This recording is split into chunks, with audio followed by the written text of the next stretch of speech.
by Ethiopia. For the past 9 months, the government of Ethiopia colluded with the government of Eritrea to bomb, rape, murder, massacre, and annihilate the Tigray people. Ethiopia is guilty of genocide! Ethiopia is guilty of genocide! Ethiopia is guilty of genocide! Wow. Guilty of genocide! Ethiopia is guilty of genocide. Somebody share this right now, because chances are you know that Ethiopia is guilty of genocide, but there's somebody out here, somebody that's one of your friends, your colleagues, someone that's in your particular circle that does not know that Ethiopia is engaged in genocide. It is unraveling. We are looking at the Tigray TDF at the doorstep of Finfinny, and I think we're coming to another chapter in this story, but it's been over a year. We're at 369 days. We've been doing this for 369 days, and right now there's an incredible gathering of the Tigray community in Washington, D.C. If Prime Minister, or as I like to call him, 19th century Abiy Ahmed, if he has done one thing effectively, that has been organizing and unifying the Tigray people. Maleti, you just came back from Washington, D.C. It's 1 year later. We're talking about a genocide, 369 days. What goes through your mind when you even consider this? You know what? It's crazy to think. I remember when the war first started on Tigray. You know, we were watching the election, watching Trump lose, and you know, one of my friends comes in and she's in tears because they bombed Tigray and there's no power, there's no electricity, we can't call our families. It's just a blackout, complete blackout. And I remember the pain and thinking, oh my God, what do we do? You know, we were all in kind of disarray. And so fast forward now, it's a shame that we're 369 days later and there is still a siege on Tigray. There's still no access, there's still no services, there's still no running water in the middle of a pandemic where you're forced to wear masks everywhere you go. They have no running water. So in many ways, you know, it's pretty disturbing because the people still have no relief. You know, there's still, all the borders are blocked. But in another sense, when you look at how quickly Tigray organized and how quickly everyone came together, it's pretty shocking, pretty shocking. And now, like you said, the tables are turning. What I'm going to do is I'm going to ask Maleti to unmute, and I want to get into this conversation because a lot of individuals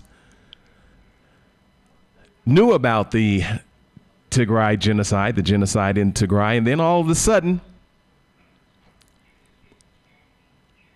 I don't know what happened. I can take you probably up to the Pretoria Agreement. I'm wondering right now, if we move forward, Maleti, are you there? Yes, I am. You had a chance to see a little bit of that clip. And what was very interesting is that was a year after what took place. And it's 3 years Since that recording. since that recording. 4 years since the Tigray genocide began. And I want to just remind individuals that that genocide began on Election Day 2020 when Donald Trump was he thought he would win. There were already some things in motion, and then there was a smoke screen to deflect the world's attention from a genocide during an election. And there was a Nobel Peace Prize given to one half of a dual agreement between Abiy Ahmed and Isaias Afwerki, which was interesting that one would get a Nobel Peace Prize, not the other. And Donald Trump said he should have gotten the Nobel Peace Prize because he brokered the agreement. And now, 4 years later, there's a re-election of Donald J. Trump. What do you perceive this means to Ethiopia, Tigray, Africa, what's going through your mind? I mean, like, I can't. I'm speechless, but I'd love to hear what's going through your mind. You brought up, there's so many directions I could go with that. First of all, Abiy Ahmed is breathing a sigh of relief because Trump won. You know, what's unfortunate is he did broker, first of all, Abiy's whole appointment into becoming prime minister happens under the Trump administration. So start there. I don't know how much of a role he played in this, conversation between Isaias and Abiy Ahmed, which was presented as a peace deal, but was really a war pact. Trump claims he did everything. Everything in the world. He will claim credit for. I don't know why he would want to claim credit for that, because it turned out to create one of the most deadliest genocides and wars of the 21st century. But everything Trump touches is a disaster anyways. So, I mean, a lot goes through my mind. We all know how Trump feels about Africa and Africans and Black folks and all of it, regardless of where you come from. And he talked about the shithole countries, and, he wanted refugees from cleaner places to come here, or immigrants from cleaner countries, not African countries. We know that Biden did little to stop the genocide in Tigray. But I guarantee you Trump will do less. And so this is a relief for Abiy Ahmed. He was ecstatic and congratulated Trump on social media. And, he's a strong man, and they recognize one another, and they're both autocrats. And so it's bad. It's not good news for any communities that are experiencing genocide, to be honest. Well, when we think about history and we think about many of the things that occurred, there was Mykadra. I think we're on the day of the, I'm going to call it the excuse, because every genocide needs a justification, and it really never has anything to do with the overall plan, because genocide is absolutely an attack on individuals for who they are or things they can't change. And any excuse can be used to ignite what was intended. For those who may not know or are wondering about the genocide in Tigray, was there, did it disappear? How can, and what was the impact of the life of the Tigray? Just set a landscape for individuals who just may not have a clue about the mass murder of African or Black people. Over 1 million people were killed in the genocide in Tigray that began in November 2020. And we know that number is probably even bigger than that. Official numbers from various organizations like the UN are saying 700,000 people, but even 700,000 people is astronomical, if you can imagine. And this is a minority community within Ethiopia. It's they say 7 million people, they're 5 million people, whatever, but that's a significant, more than 10% of our community was civilians were slaughtered in this genocide. So I like what you said about an excuse, because that's absolutely right. See, the world doesn't like to step into help people who are undergoing genocide. That's in spite of, there's conventions and there's all of these rules and things that have been put around genocide, and they're put in place after genocides occur, right? Like after the genocide in Rwanda, and then after in Darfur, and other parts of the world as well. I just happen to focus on Africa because nobody else does. But, there's all these triggers in place that are supposed to alert people to genocide. And what happened in Tigray was textbook genocide. You could just check what was happening. There was no question about whether it was genocide. But there was no action. No one acted. And even till today, we hear from folks who are still organizing and working and trying, to get relief to the people of Tigray, because there still is no relief. And we have more allies now, thank God, people who are in positions of power who can speak on behalf of Tigrayans. I mean, now we have report after report after report after report from human rights organizations, from government organizations. There was a commission put together to study, was there genocide in Tigray? They all came back with genocide in Tigray. So we know that there was genocide. It's just folks who can actually do something about it don't like it. In fact, they say, don't say the G word. They literally will say that to people. So as Tigrayans, it was, watching the intro and watching how everyone was so organized and so united early on, it made us a force. And we've lost a lot of that, partially because we're exhausted and we're personally just trying to recover from having been thrown into a fire and, being alone in that fire. And we certainly made a lot of progress, but there's still a long way to go. So, we had to step back a little bit. I myself had to step back a little bit for my own personal health. And I know a lot of people did too. And so now we're feeling a little stronger and we're trying to figure out where are we now. It's very dizzying. There's still the entire Western Tigray is occupied. Southern Tigray is still occupied.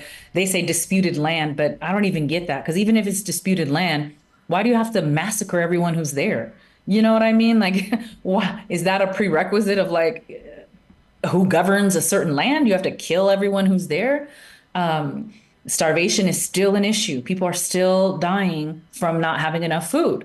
And this is even, the Ethiopian government is cruel. It's not even a government. That regime is cruel in terms of they do photo ops with trucks coming in with food aid, but it's only a fraction of what's needed. And they know it, but they use the photo op. It's like Trump. He's a great marketer. And Abiy Ahmed is learning from his from his role model, I guess. So food starvation is still an issue. Medicine is still an issue. Occupied land. All of these women, and dare I say men, who experience gender-based violence don't have support, don't have care. You have women with fistulas.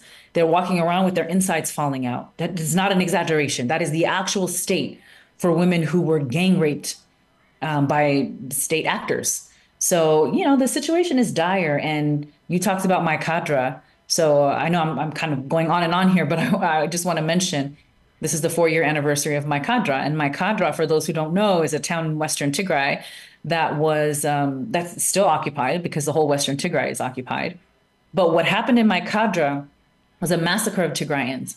And true numbers we still don't know because we still don't have access. But what we do know is that tens of thousands of Tigrayans fled to Sudan, and a lot of them came from Western Tigray.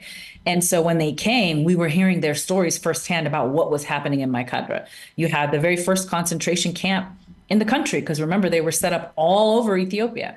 And so in my cadre, there was a camp of 700 women, elderly, and children for the most part, because men and boys were killed or they had to flee and hide. So you had that. You had this massacre that occurred where bodies were left in the streets. And I know that because I was with Tigray Media House at the time and traveled to Sudan and interviewed refugees.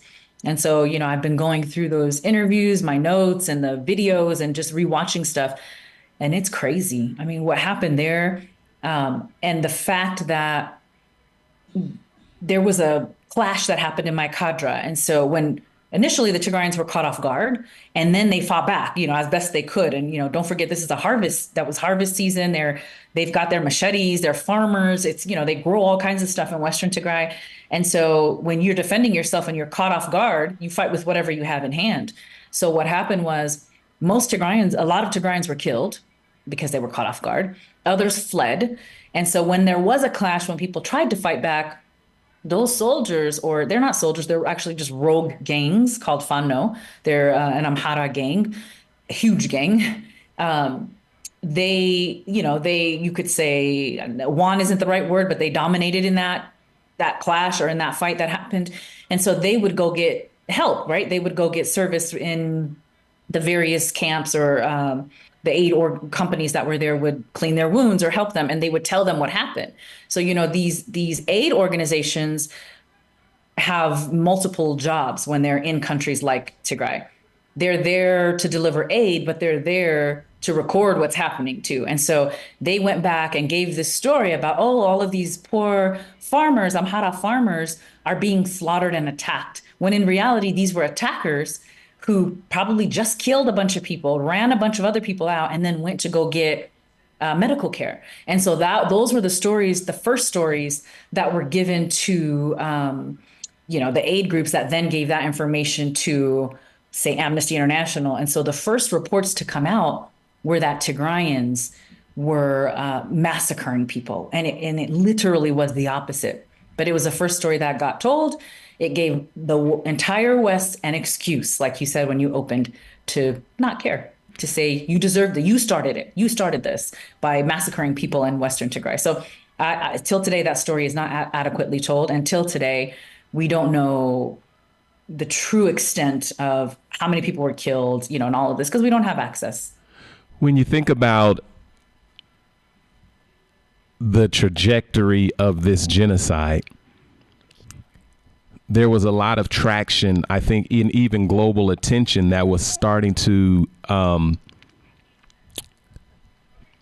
be shown or focused on the Tigray genocide and the activism that we were seeing at the beginning of this particular program, and the letter writing campaigns and the lobbying with Congress people. And, there was this diasporan movement that still exists, but it was in earnest. It was a feel that, progress is taking place. There was a war that, we might have to just call it a internal conflict or civil war, or whatever you want to call it, because the Tigrayan TDF began making its way down into Finfini, or what individuals might call Addis Ababa.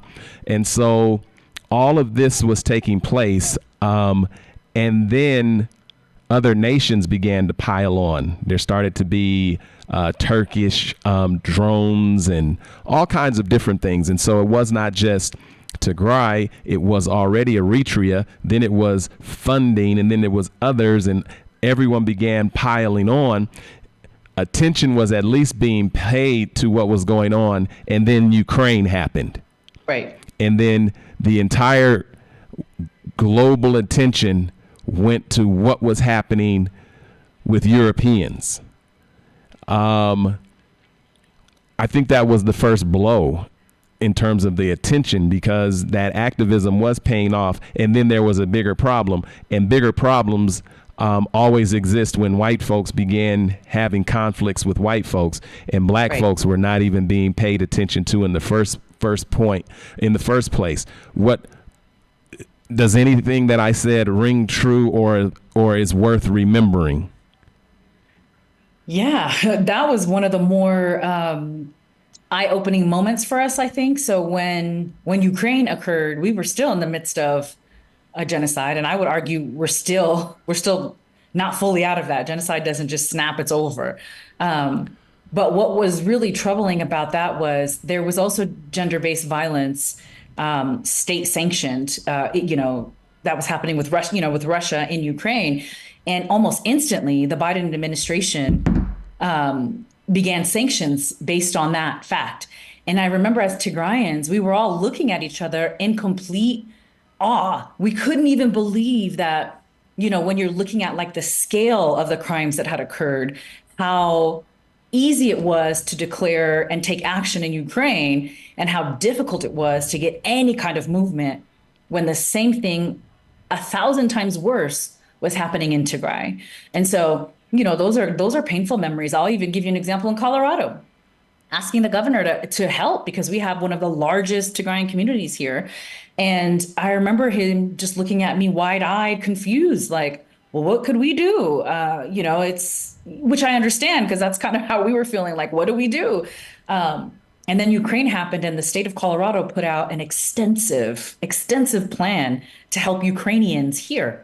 And I couldn't even tell you how many Ukrainian refugees we might even have in Colorado. And I know it's not as big as the number of Tigrayans here, but it was another eye-opening moment for me in terms of, Black lives do not matter. It doesn't matter where you are. I mean, it's, we think that's regulated to right here in America, and it's not. That's a global issue. And so, it's tough to think about that. Well, thinking about, and I think I'm getting to how the genocide in Tigray has been erased, In other words, it has been erased or sanitized or something. You know, because there were reports, the massacre in Aksum, there were multiple reports and reporting of just humanitarian crisis and abuse on such a scale that, you know, organizations were writing about it. They were putting these things out, and, you know, it was just and is simply unheard of to have a foreign nation, Eritrea, walk into a sovereign nation and then participate against citizens on behalf of and in tandem with government. This stuff is unheard of. Right. And now all of the unheard of activities are unheard of. You know, it's like this didn't really occur. And going back to Ukraine, the bombing of hospitals and schools and rape and all of those different things became very pronounced, like you mentioned, which were happening right before our eyes. And then now you move to what's happening between Israel and Gaza, which arguably might have even determined some of the outcomes of this recent election based on the government response or not to what was going on with a humanitarian crisis in Gaza. The Tigrayan struggle seems to be a distant memory in a society or in a world where today's news only lasts about 24 hours. What are your thoughts? I agree. I mean, a distant memory is, it hurts to even hear that, but I think there's some reality to that. There's a group of lawyers and other legal folks, and they came out with a report. It's the New Lines Institute, and they came out with a report, very detailed, excellent report about making the case for genocide, basically, and why this is textbook genocide.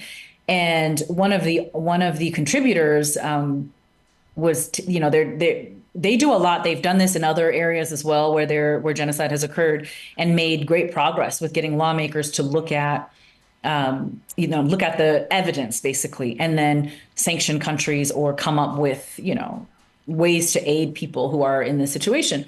And he said, we did a conference with him recently, and he said, when we talk about Tigray, most lawmakers don't know what we're talking about. And I was like, it was like a punch in the gut, because I was like, what do you mean they don't know? Like, that doesn't even, and he's based in Europe. And so he's talking about, the EU. And it was really shocking to me to hear that. And so, but he also brought up the point that, AIDS, the AIDS change within offices, or the people elected change, whatever. And there's the consistency is missing with like keeping this at the top, at the forefront of conversation. So, I think it's difficult, because we're asking the community that is impacted by this to also be the ones who make sure that, that lawmakers are paying attention, to also be the ones to make sure their families are being taken care of, to also be the ones to make sure that genocide is declared, to also, it's like there's so much that's being put onto the same community that is just trying to survive. And so, we don't have enough allies. We've come a long way, but it's not going to be distant. Tigrayans are definitely telling their story more and more now. I think a lot of us needed a break, not a break because, like a coffee break. We needed a break like, I'm gonna die if I don't take a break. I need to breathe. I need to like see something positive for a while. I have to disconnect for my own well-being. And so I think a lot of us are back, and we're trying to figure out strategically, how do we move forward? Who are our allies? There's really no question about whether this was a genocide, regardless of whether like the U.S. government wants to admit it. And although members of Congress have called it genocide publicly, so we know that. But that will come, history will tell that story, not so long as Abiy Ahmed and his regime, the Prosperity Party, such an ironic name, is in office. But the reality is Ethiopia is crumbling right now. The inflation there, you think inflation is bad here. The country is just in shambles. Everyone is fighting. The fighting has moved outside of Tigray now. That's the only positive thing, is there's not active like bombing happening in Tigray. But you look at our neighbors, the Amhara and the Oromo are fighting. I mean, there's just fighting all over the country, and it's disarray. And, I also want to remind people all of this started with an election, not only on election night, but because Abiy Ahmed didn't want to have an election, and he successfully pushed the election. He used COVID as an excuse and, all these other things, which remember Trump tried to do. And so, the Tigrayans are surviving. There's a lot of infighting now, unfortunately, among our government leaders. So in that sense, Ethiopia won, in the sense of Tagaro were united, and including on the highest levels of government down to the kid who's second, third generation in America or wherever they are. We were highly united. Now we're not, and especially at the top levels of government. And so I think it's okay to disagree and have different opinions and different strategies for, what do you do next? But it's a level of division that divide and conquer. It's not new. You know what I mean? So in that way, Ethiopia has been successful. But there are really smart Tigrayans now who are saying, hey, do you notice this? Like, here's where the problem is. And so I think we're paying attention to that and hopefully coming together. Before we go, and again, I want to continue these conversations moving forward, because I'm just in awe that a genocide can just slowly fade from memory. And there's a history of that as it relates to Black folks around the world. I can tell you of many genocides, tragedies, etc., that no one even recalls, even the people who it happened to. Do not recall their past. But anyway, what do you recommend and what do you want people to know, like in the diaspora? Because the conversation seems to be amongst the Tagaru. You know what I mean? There's an internal conversation that's taking place, but there's an external amount of energy and support that has no idea of what even happened, you know what I mean, following the Pretoria Agreement or whatever, if any of that is being implemented. The food security, the rape, the mental and emotional toll that a genocide takes on, generations moving forward. What do you want folks in the diaspora to know? Like, Miletti's talking to those who are very interested in being supportive, or at least sharing the message or being aware, like legislators who are saying, oh, I didn't know, now I know. What can be done? What is the path forward from this point? Well, I think there's a number of things. One is and so depending on who we're talking to, because you are right, we tend to be in a silo. As Tigrayans, we tend to talk to one another, which is also important for our unity and messaging and making sure we're all on the same page. But at some point, you got to break through and, reach folks who can understand and who can support and who can help. So a couple of things. One is there's an attempt to rewrite history. There's an attempt to make sure, to maybe not document and not reserve, data, preserve data and things like that. So one really important piece of advice that we got was to find an institution here in the States that would serve as a group that could record what happened in Tigray. We all have all of these. We have interviews, direct interviews. We have pictures. We have lots of evidence, social media clips, things like that we need to preserve, because eventually history will tell the truth of what happened in Tigray. So one of the biggest pieces of advice that I took to heart recently was find that institution, more likely a university, that will keep an archive of the genocide. And so that's a big action item that I think we all need to take. And once we find that university, we all just flood those coffers with information. So that's a big one, just for the sake of telling history accurately in the future. Because what's going to happen is, Abiy Ahmed will pay for his crimes, and so will a number of other people. But if we're not able to at least have, some collection of this information, it's going to be easy for them to retell this story as a civil war. It's going to be easy for them to, sort of erase the magnitude of what happened in Tigray. So that's one big thing. For lawmakers or people who are in places of influence, who think everything was solved with Pretoria, I would say the Irob people still have no peace. The Irob live on the border with Eritrea, and Eritrea is a big problem for Eritreans too, whether they admit it or not. I mean, it's interesting that I heard this term, and I agree with it. They call them vacation Eritreans. The ones who come to vacation in Eritrea support the government. They're in a position of privilege where they think nothing is wrong. And then you have Eritreans who actually live in Eritrea under this oppressive regime and have terrifying stories. Don't forget, Tigray was hosting 100,000 Eritrean refugees when the war broke out on Tigray. And so imagine that Tigrayans who already, are not treated fairly in their own country, but they're hosting a nation, another nation's people. And then that nation comes in to slaughter them. I mean, it's just, if you really just break this down, it's pretty, it's awful. But the other thing, where I was going with that is the genocide hasn't ended. The Irob people are still under occupation, constantly being kidnapped, raped, still happening on the borders, anywhere Eritreans have access.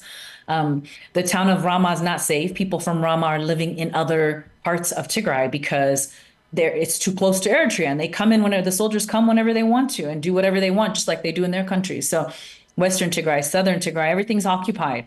So there's no peace. You can't say this is over. On top of that, we have internally displaced people. Over 1 million between, I don't even know what the true number is because I've heard up to 2 million and then I've heard 1.2 million, anyway, over 1 million internally displaced people. What about them? How do you say something is over when all these people are still displaced, living in schoolyards, not enough food to eat? It's terrible. And that doesn't even say anything to the refugees who are in Sudan. Sudan is now under war, right? So these people, all the aid agencies pulled out. So they already were in bad shape with the aid agencies there, and now they're no longer there.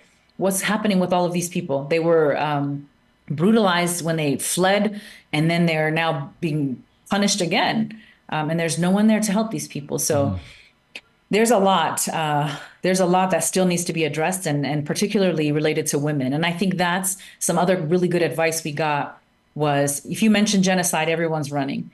But if we can keep the conversation to what's happening with women and girls, for example, and the lack of care, keep the conversation to the food issue, because there is not adequate food in Tigray. If we can keep the conversation focused there, I think that will bring more support.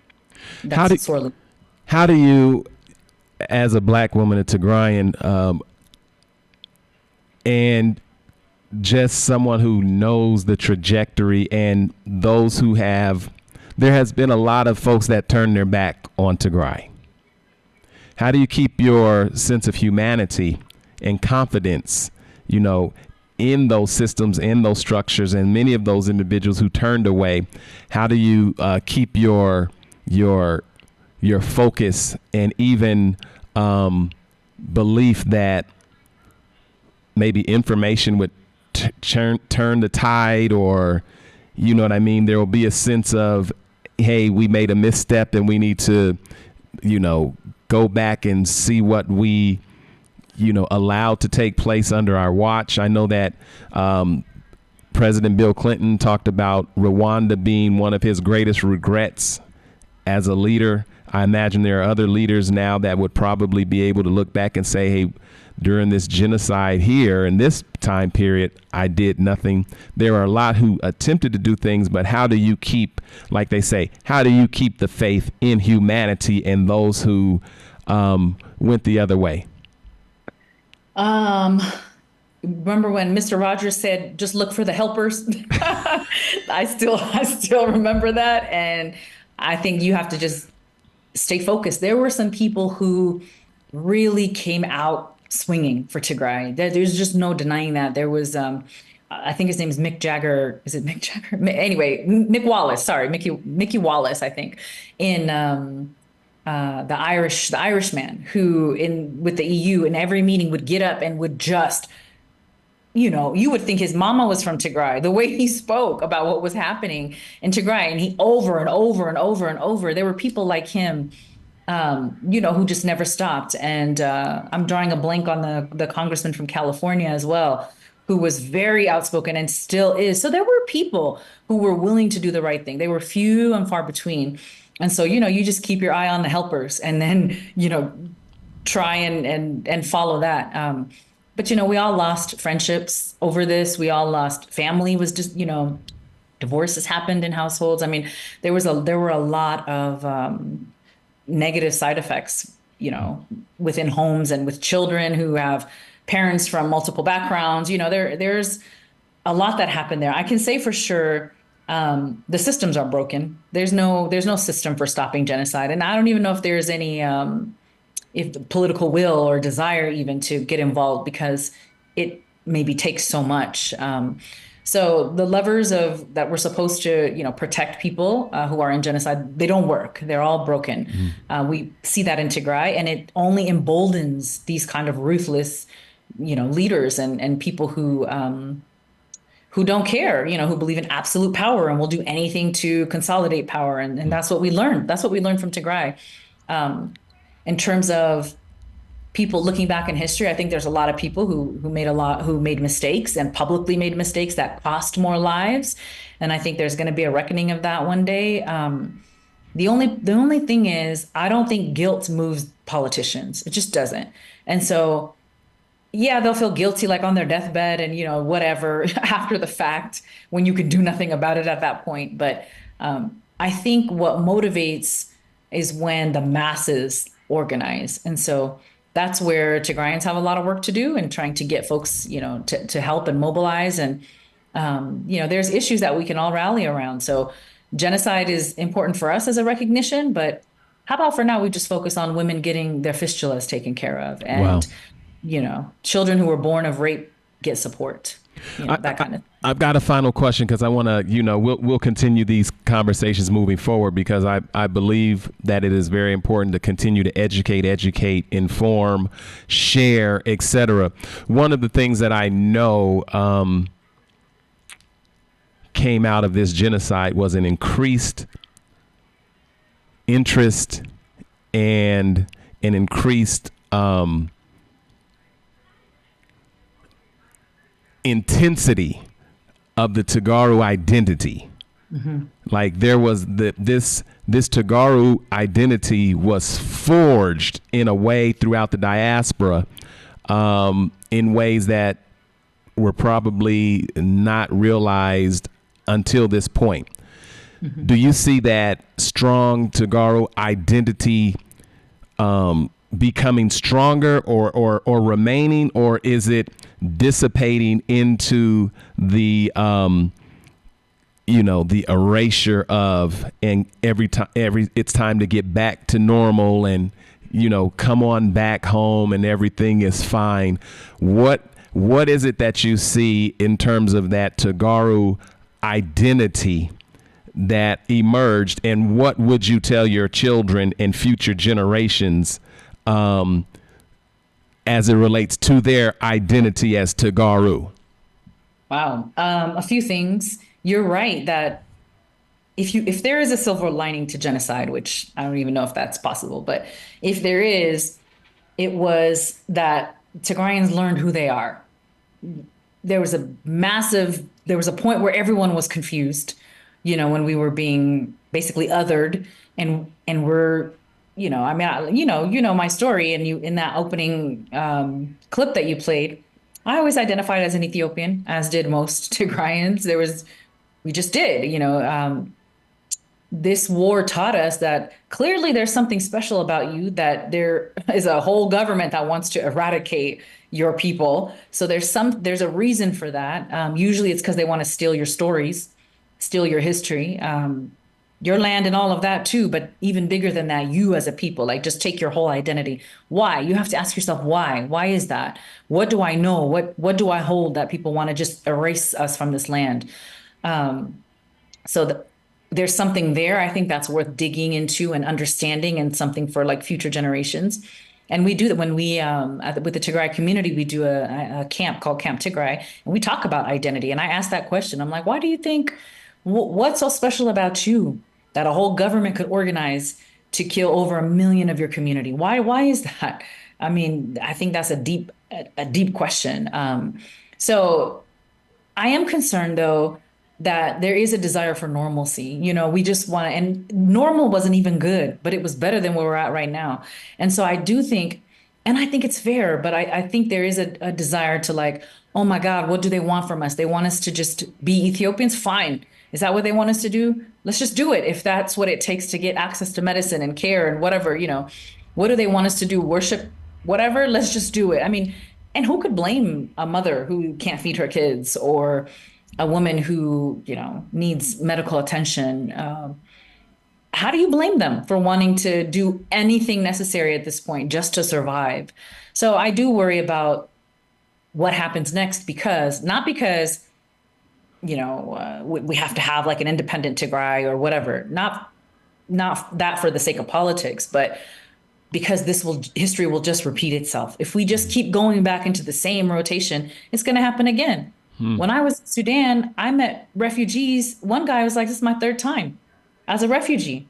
So, I mean, every leader who's been in power in Ethiopia has committed genocide on Tigrayans, except when EPRDF was in power. And that's because Tigrayans had an outsized role. The TPLF had an outsized role in that government. And so that was the only time, but you think about what Mengistu Haile Mariam did. That's how we ended up here. You think about what Abiy Ahmed just did, who was the king before? I'm trying to blame Haile Selassie, King Haile Selassie. I mean, you could just keep going back, and it's constantly genocide after genocide after genocide on Tigrayan people. So if we go right back into where we were, then we'll be back here again in 20 years. And that's the cycle that we're trying to break. Can you tell me a little bit about those the internally displaced people, the IDP, what about them? And then also this election in the U.S. was heavy on immigration. We saw a large influx of Europeans from Ukraine. Can you talk about, with the world knowing that a genocide has taken place, did you see the borders opening up for a lot of refugees coming from Tigray into the U.S.? So regarding IDPs, it was funny because when I was in Sudan in 2021 and I was asking them, I interviewed lots of people and we were talking, and I remember someone telling me, oh, we're lucky. I feel bad for people who are in Tigray, like they're all the the IDPs internally displaced and just all the active bombing and things that were happening. And in Sudan, they thought they were the lucky ones. They're like, at least we got out. And now it's flipped where, things are obviously not still troublesome in Tigray, but now these refugees have been forgotten about. And they're not just in Sudan, they're in South Sudan, they're in Kenya, they're in Uganda, they're in Djibouti, they're everywhere. There's even folks who are fleeing to Yemen. Imagine you want to flee and you go to Yemen, of all places. Yemen is not exactly utopia right now and hasn't been in the recent history. So when that's your hope center, that's wild. So regarding these refugees, there was a program, the Biden administration strategy was ignore genocide. And I'm sure that had an impact. I think there are more factors in play, including the fact that America is not going to elect a woman and not a Black woman. But I'm sure, the lack of action and the lack of taking maybe a more powerful stance regarding genocide in the world cost the election.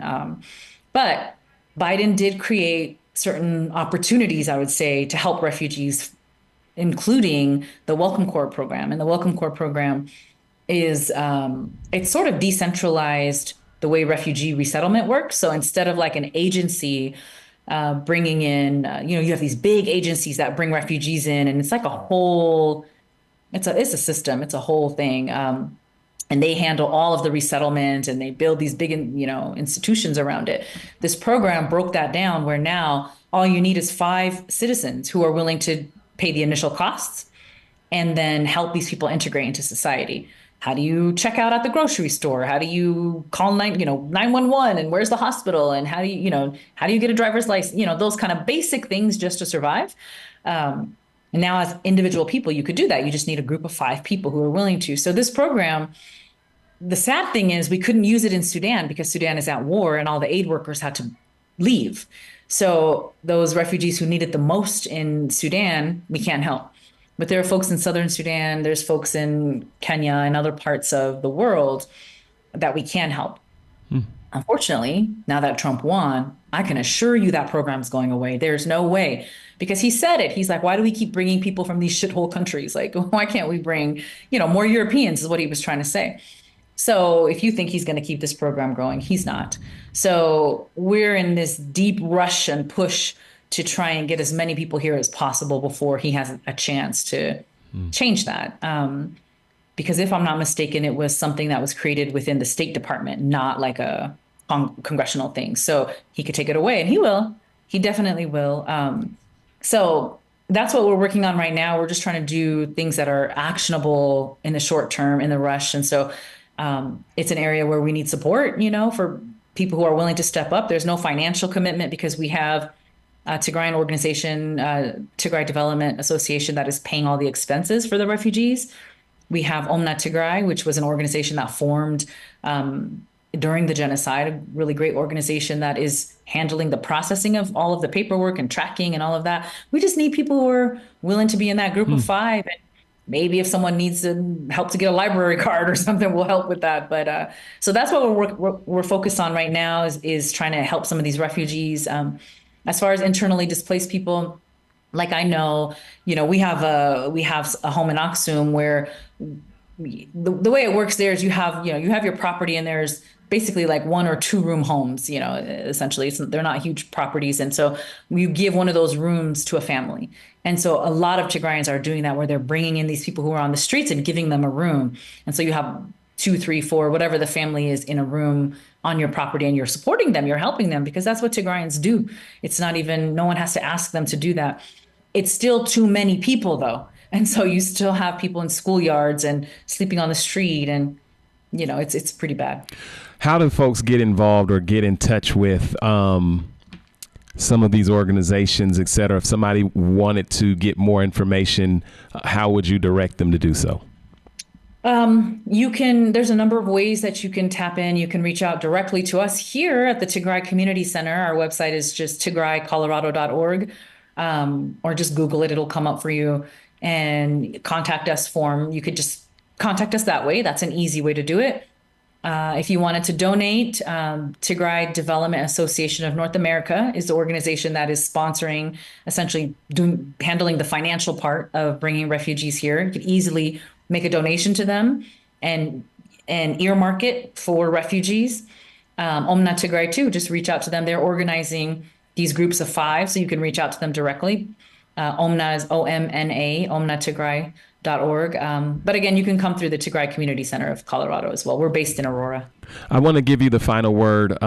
Again, a genocide has taken place. Genocides just don't go away. It's been 4 years. It seems like a full circle moment as it relates to whatever would have been planned under a Trump administration had he been elected in 2020. Will absolutely be put back in play as we move forward, whatever that might be. I don't know what the plan is for, East Africa, the Horn, the Red Sea, like this is actually the lifeblood or the jugular vein to the global economy. People underestimate how vital this area of the world is. But that being said, Maleti, can you just take the final words as an educational moment for someone who just may not know anything about even what we're talking about? What do you want them to know? What is the takeaway? And I just want to give you that final opportunity to put a bow on anything that you would like to. And this is your opportunity to do that. I guess the biggest thing I want to stress is the most deadliest war of the 21st century was in Tigray. That's the Tigray Genocide. And people don't, and I always, whenever I speak anywhere, I always start with that. Where was the most deadliest war of the 21st century? And almost never, unless they know me, do people say Tigray. So I want to really stress that, because I don't think people understand the gravity of what occurred and is still occurring. It's not over. This Pretoria Agreement that was signed, it's not being followed. So there were supposed to be check-ins, for example, by the African Union. There was this big push about African solutions to African problems. And really it was, let's just give Africans a way to cover up their crimes is really what they were trying to say. No, let's avoid accountability by leaving anybody else out of the conversation. So those are things that we need lawmakers to pay attention to. Ethiopia is highly aid dependent. And if that's what it takes, to get them to just stop killing people, to give people a chance to survive, then you have to do whatever is necessary. So my biggest thing is there's lots of chaos happening in East Africa. You're absolutely right to say that it's economically important. A lot of those trade routes in that area connect to the rest of the world, the Arab world to the rest of the world. The Chinese are winning, the Russians are winning, the Arab states are winning in terms of their dominance in that area. Africans are not in charge of anything. I'm just going to say that. And America's behind the 8 ball as well. So whatever influence America thinks it has, it's really losing influence in the area. You can argue whether that's good or bad, but we see the immediate impact. We always looked at America as a beacon of hope and democracy. I get that it's imperfect and has lots of problems, and you can criticize that greatly, but I guarantee you nothing better has come. So we just need some support. Wow, just need some support. Maleti, thank you so much for the information. It's been 4 years. An election has occurred, and on the election of 2020, a genocide was launched so that the world would be distracted while looking at the U.S. election, while millions were being prepared to be eliminated. And so thank you for the update. Thank you for the information. It's more than vital. We appreciate it. And you know how I always like to end, Tigray Tisser.